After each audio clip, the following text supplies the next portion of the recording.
Assalamualaikum warahmatullahi wabarakatuh. Malam hari ini kita akan membahas tentang keluarga. Oke, keluarga adalah salah satu hal terpenting yang kita miliki, yang tak akan pernah berubah dan selalu ada ketika dibutuhkan. Tempat yang menyenangkan untuk tinggal, tempat di mana kita dicintai dan di mana kita bisa mencintai. Keluarga akan selalu berada di dekatmu hingga kamu bisa bergerak, berhasil, ataupun terjatuh, karena memang mereka selalu mencintaimu apa adanya.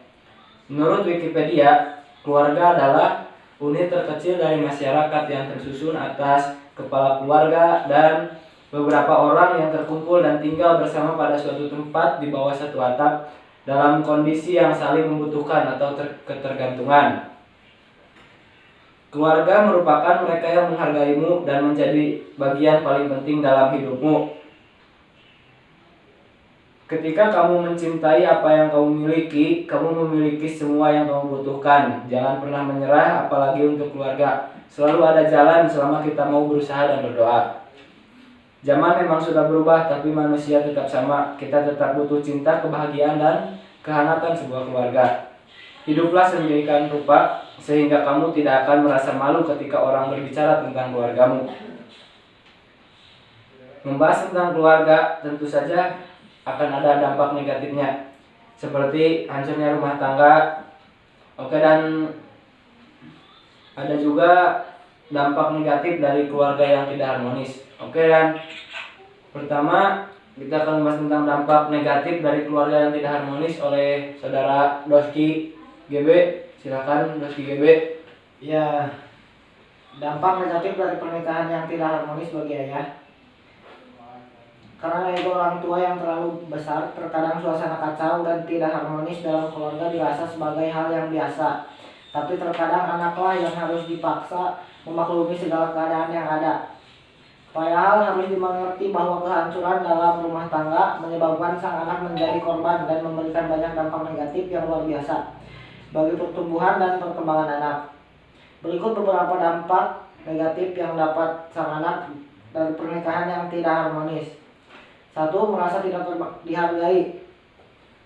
Hal ini disebabkan oleh perasaan sang anak yang merasakan bahwa dirinya tidak mampu membuat keadaan orang tuanya membaik. Tidak jarang dalam kasus ini yang ada justru orang tuanya menyalahkan sang anak sebagai salah satu penyebab dari kehancuran yang terjadi di keluarga. 2. Menjadi penakut dan was-was. Hal ini menyebabkan anak tumbuh dengan nilai penakut dan serba was-was dengan sekitarnya, dan anak-anak akan menjadi sosok yang sulit percaya dengan seorang karena terbiasa dengan kondisi yang tidak menyenangkan. 3. Sensitif. Akibat sering dimarahi dengan alasan yang tidak jelas, tanpa sadar akan membuat sang anak mempunyai jiwa yang sensitif. Seringnya sakit hati dan bersedih membuat sang anak mudah untuk menyelami rasa sedih dan kecewa secara berlebihan. 4. Menjadi pribadi yang pendiam.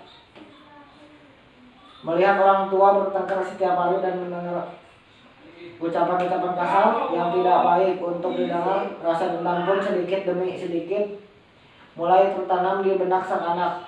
Ketika sang anak tumbuh dewasa dan berhasil menjauh dari kehidupan di rumah, ia akan mudah menaruh dendam kepada hal-hal yang dapat memunculkan memorinya tentang kehidupan keluarganya yang kelam dan akan mendorongnya untuk melakukan hal-hal negatif yang akan berakibat fatal.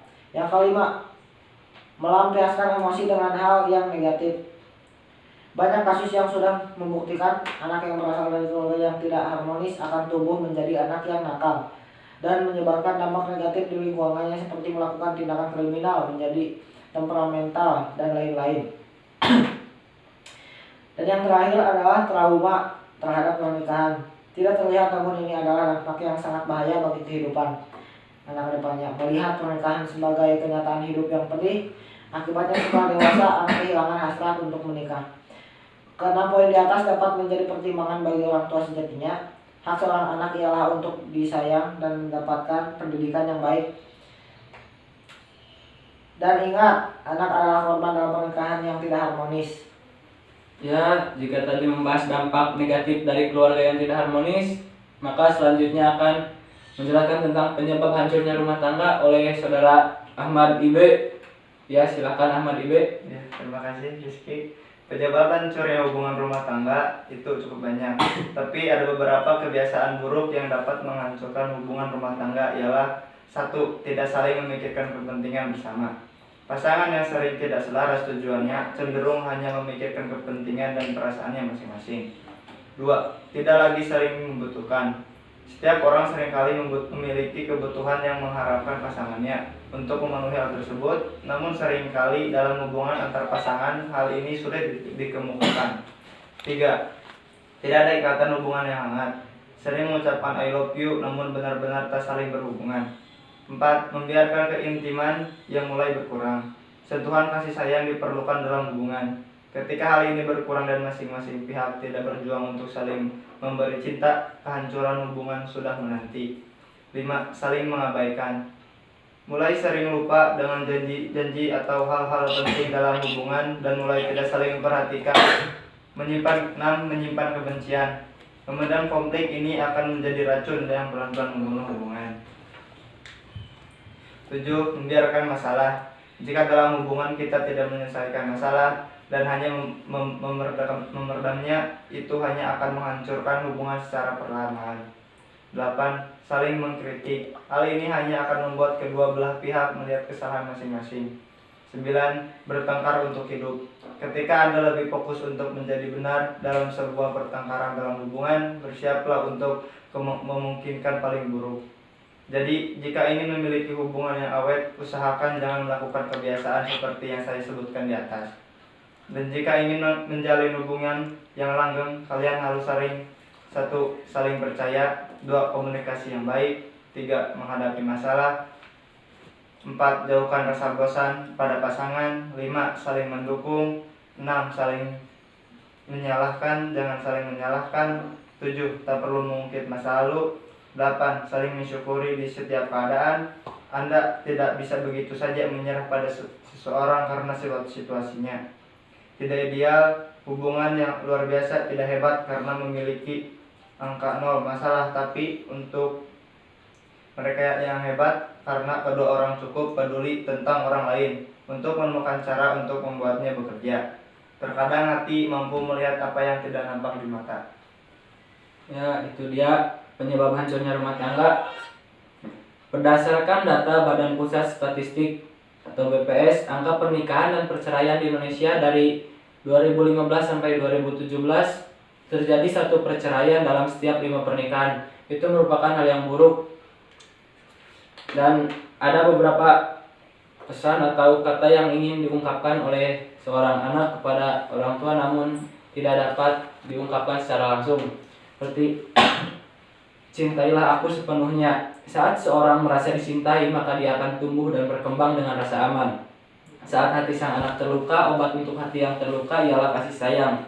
Saat hati kita memiliki lubang kosong karena kesepian, maka hanya orang tersayanglah yang mampu mengisinya. Kedua, aku ingin menjadi diri sendiri. Jangan sering membandingkan anak kita dengan orang lain, karena setiap manusia memiliki kelebihan dan kekurangan masing-masing. Ketiga, cobalah mengerti aku dan cara belajarnya. Setiap manusia memiliki pola belajar yang berbeda. Ada yang suka membaca, melihat, dan ada yang suka mempraktekkan. Ada yang hanya senang mendengar saja, dan masih banyak lagi variasi dalam belajar di dunia ini. Keempat, jangan marahi aku di depan banyak orang. Harga diri manusia sangatlah mahal. Saat anak lahir, dia sudah dibekali dengan harga diri. Memarahi anak di depan orang banyak akan membuat dirinya rendah di hadapan orang banyak. Secara tidak langsung, jika orang tua memarahi anak di dalam saat banyak orang, itu merendahkan diri sang anak. Kelima, aku adalah fotokopi ayah dan ibu. Sangat jelas bukan?